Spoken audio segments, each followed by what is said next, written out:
The conversation this morning is around campaign of calumny and hate, and how people just twist a lot of conversations, and we're focusing on what the Labour Party and the governor of Kaduna State, Malam Nasir Arafai, had to say about him. Yes, 2 days ago or 3 days ago in Kaduna, where he said, "Well, the man arrested him when he was governor in Anambra State.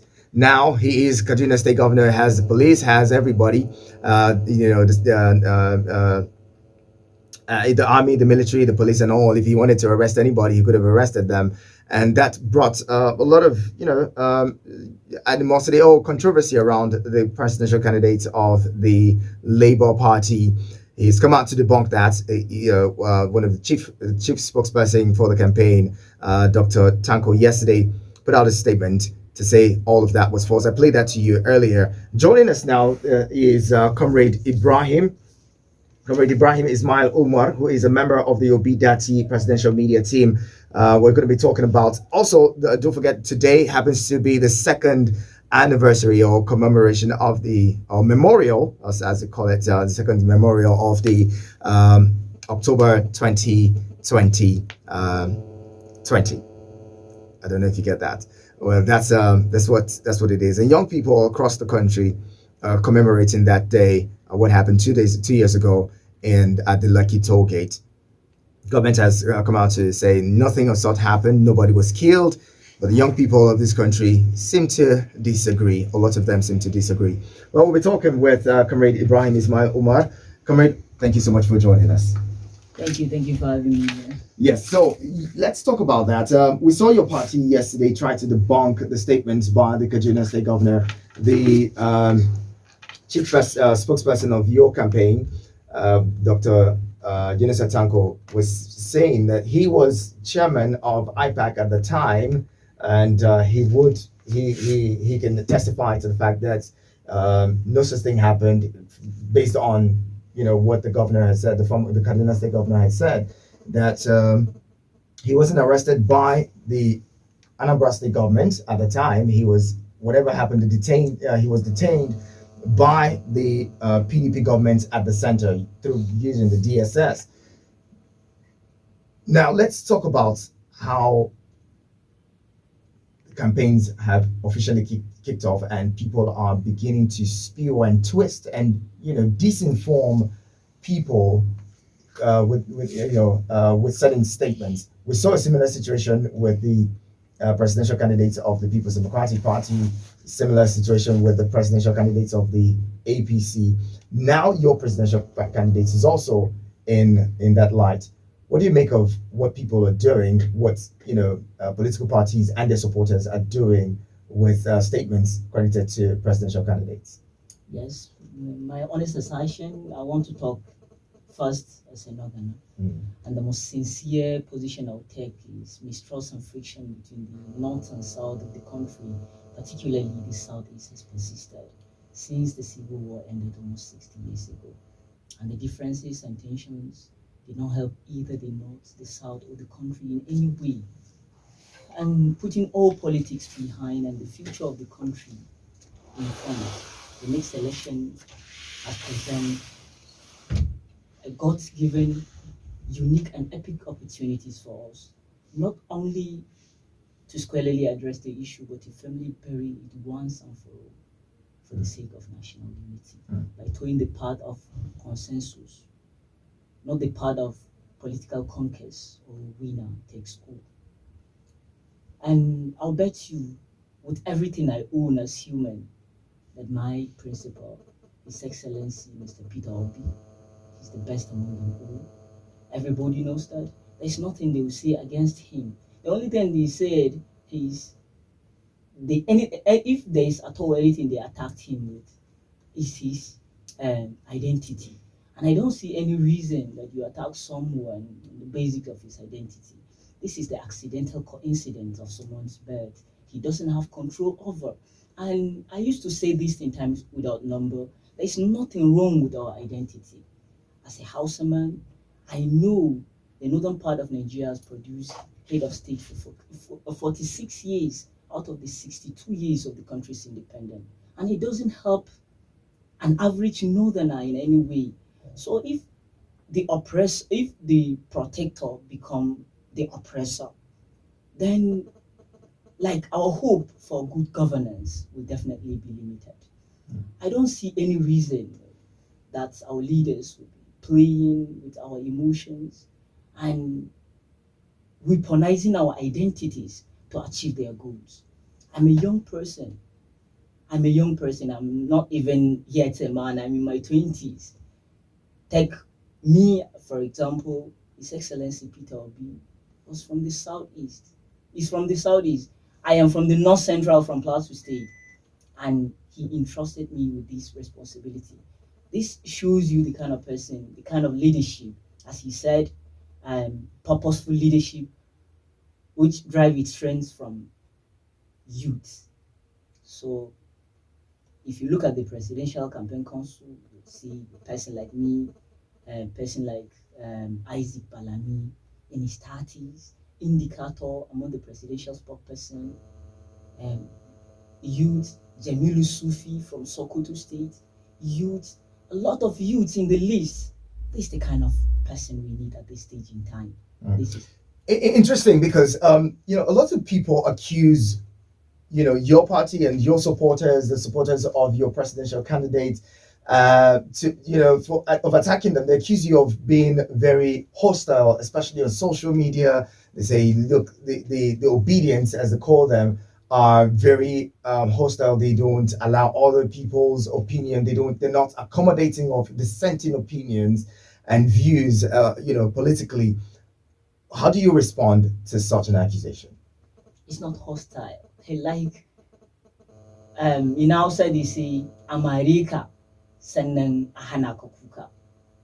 So like Let's interpret that for those who don't understand. yeah. It means that you were slapped, and then they prevent you also. Someone slaps you and prevents you from crying at the same time. At the same time. So you see, it's not fair at all. It's not fair at all. The youth of this country, the government that came out publicly to say there is no job for the youth in a country where the National Bureau of Statistics are giving 15 million graduates are roaming the street without work, without employment. Then again, the president came out and said, after next year, that's next year, 2023, there is no money for capital expenditure. So that's mean we are doomed. We are doomed in a country like this. We need to come out and say our minds. We need to forge a common front because this is our country. It did not belong to any individual, group, or region. It belongs to all of us. It's for all of us, the country. And I believe the government is an entity. It's for all of us. Without any parts, it become an empty thing. And my assertion is based on patriotism, not at all based on any political affiliation and the northern norms and values we learn in our folklores. So, as a northerner, I grew up to believe that justice, equity, fair play is the best thing. And right now, our politicians, our leaders, are saying the opposite. Look at what Waziri Atiku Abubakar said, that the northerner doesn't need an Igbo or Yoruba president. They need a northern president. And I said he called himself the unifier. Isn't it a contradiction? But they tried to clarify that statement and saying that what he was meant to say, or what he was trying to say, was that the northern Nigeria doesn't need a president of identity, but someone who is pan-Nigerian like himself. That's what he said. But he did not say it there. I listened to it. I listened to I listened to I watched the video Time Without Number, and he did not make it clear. He just said the Northerners doesn't need an Igbo or a Yoruba president. They need a Northern president. And as I said earlier, northern part of Nigeria produced head of state for 46 out of the 62 years of this country's independence. And this year, Nigeria is the poverty capital of the world, I would say. We from 2018 to 2022, there is a raise of 14.7% of the poverty rate from 82.1 million Nigerians living in extreme poverty. Now it raised to about 95.1 million Nigerians. So, and it was being projected that Nigeria is going to reach 500 million inhabitants by 2040. What are their plan for our future? That's what we're supposed to be asking ourselves. All right, let's and thank you so much for staying with us on your radio experience. You can count on. And with this morning, we're talking about the issues throwing up in the campaigns. It's just really early in the campaigns for us to begin to see people pitching each other, people pitching ethnic really ethnic diversities or ethnic groups against each other, pitching religious organizations or religious institutions against each other. It's not something that we should encourage at this point. Let's find ways to accommodate each other, even though we may have different opinions and different people that we want to support for the presidential for the presidential elections. Let's continue to see ways or find ways to live and accommodate each other. We have no other country. Let's live together as one people. We cannot burn down our house because we're trying to find someone who we would call the leader of the family. It doesn't make any sense. All right, my guest this morning is Comrade Ibrahim Ismaila Umar, member of IDATI presidential campaign media team. He's talking with us, we're talking about the situation with their presidential candidates where they're trying to debunking a statement attributed to the governor of Kaduna State, where he said the Anambra governor at the time, Peter Obi, left him detained. But beyond that, the Nigerian situation is very important to us, and we would need to address some of the issues. As young people in this country gathered some time ago in 2020, on the 20th of October 2020, protesting and demanding for their rights to be able to use their digital gadgets as the world is tech driven today.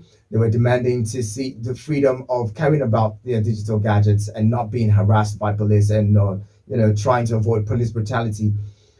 Some of them met their Waterloo, some of them met their death at the Lekki toll gate. Government denies any wrongdoing, but then today, young people across the country are commemorating that day. And we, on this side, we would love to say, look, conduct yourselves in the most possible, positive way. There shouldn't be any form of fracas. As a matter of fact, there's no need to protest. It should be a moment of sober reflection. People should be able to stay back at home and reflect on the happenings in this country. Okay, so my guest this morning would be addressing some of those issues. As young people in this country, the state of the economy is biting really hard. You're a young person, you just mentioned that, not even in your 30s yet. And what are some of the concerns that you have that has made you want to demand for a better Nigeria? As a young person, I'll say my father used to tell me, historically from the inception of Nigeria, the country was and continued thereafter to be a plural state, inhabited by people of diverse cultural, political, ethical, and theological norms and belief system. But its defining feature was unity and justice, peace and progress. The normative relationship expected for people of such community is peaceful coexistence, not enmity or hostility, with the sole ideal of a champion harmonious coexistence. I solidly believe, as a young Nigerian, that we need to change the way the country is going. The hatred. We are born to inherit hatred in this country. You go to the southern part of the country as a northerner, they will just hate you for no reason. You are just Hausa man. Person from the southern part of Nigeria being in the north experience the same. And being a Hausa man doesn't change the fact that we are suffering today. Being an Igbo man, we are still suffering. So that means the youths of this country, we want the country to move. We want to be proud of the country. Nigeria is the most hated country now on earth. anywhere in the world, when you go and say, I'm a Nigerian, the first thing that will come into the mind is scam, fraudsters, drug dealers. How are we going to change all that?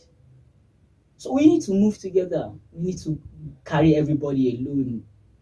And the person that has all this unifying future is my principal, His Excellency Mr. Peter Obi. Other presidential candidates and their supporters would also differ. They say they would also tell you that their candidates have all the features and all the qualities to unify Nigeria and Nigerians. Yes. Let's look at the reality.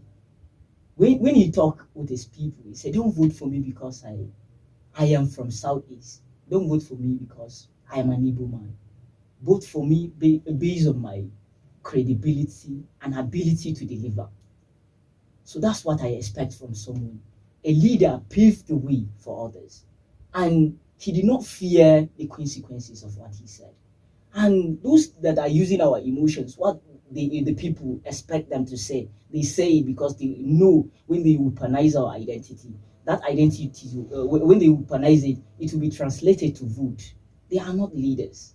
They are only going to carry the country to its, I would say, unfortunate aim, because you can't lead a diverse country like Nigeria. I say this time without number. There is no country as diverse as Nigeria. Take religion, for example. Nigeria is the fifth country with the highest number of Muslims in the world, and the sixth country in the world with the highest number of Muslims. So, for you to govern such country, you need to be selfless. You need to be a leader like my principal, someone that doesn't see only his people, doesn't see he see beyond the thought of his people.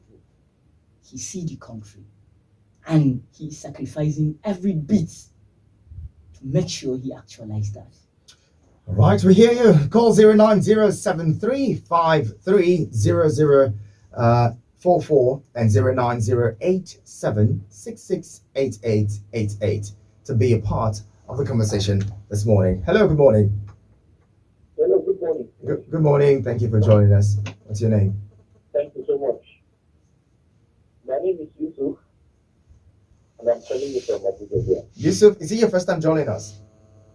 Yes, this is my first time calling. Wow, interesting. Thank you so much for joining the family, Yusuf. You are doing a great job in the studio there, and Thank you. the young man there is also doing a great job. I like to talk about the unification of the country. It is very, very important that this country gets united.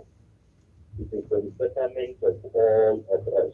The truth is that Nigeria can never hardly be separated, because something has already gone beyond what can be separated easily or even possibly. However, talking about unifying Nigeria, considering those people who have lined up to request our vote to give them to become president of this country, if you look at it critically, I personally will not go with what the young man in the studio is saying. When we talk about leadership, we are talking about people who have shown capacity for leadership, capacity in the area of carrying everyone along, in the area of building other leaders, not building themselves, in the area of making sure there is inclusion in governance. If you look at this and other criteria, I wouldn't agree with him that his principal is the best in that category. Yes, his principal have some areas in terms of prudence, but prudence alone cannot move a country. What moves a country is more than prudence. The capacity to give everybody the opportunity to grow. Nobody has done that within these people more than Asiwaju Bola Tinubu. He has built people from all areas in this country. Everybody, in fact, that is one of the reasons why you see, if he plays a bet, he wins. Where you doubt that anybody can win, when he plays the bet, he wins. Because he has built people. Okay. National Assembly. And lot of those in the National Assembly, we brought them without looking at their religion or language. Look at governors that he has made. Look at these big men that he has made. You never look at where they are coming from. His wife is a Christian. That's to tell you that he's not a religious fanatic. Nothing concerning his religion. Okay, Yusuf would have The to. only area where I'm having issue is faith and health. But that Allah you can deliver. Personally, me, I really Okay, believe that he is the person that has to do. Yusuf, thank you so much for calling. Yes, Yes, thank you again for calling. Now, let's wrap this up. We're really running out of time. You just heard Yusuf, and he thinks that, well, there are other candidates that may do better than your presidential candidates. In 1 minute, what would be your final message to Nigerians, and especially young people, as we go? Yes, in 1 minute I would say, fellow youth, please, I beg you in the name of God, let's take away our sentiment and focus for the sake of unity and peace. Let's us make sure we actualize that Nigeria of our dream. Let us forget about all the hatreds we inherit. Let's forge that common front for the betterment of Nigeria. A very fantastic place to leave the conversation. Thank you, Comrade Ibrahim Ismaila Omar, member of BDAT Presidential Campaign Media Team. Thank you so much for talking with us.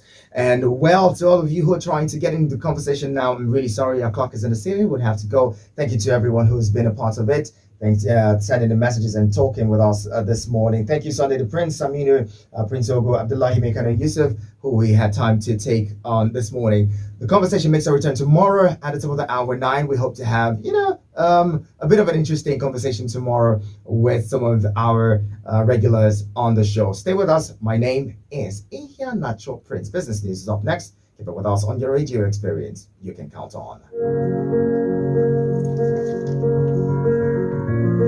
Thank you very much, Omar. I appreciate your time. It was quite short, but maybe next time when you come in, we'll talk some more. Yeah. So, again, thanks a billion.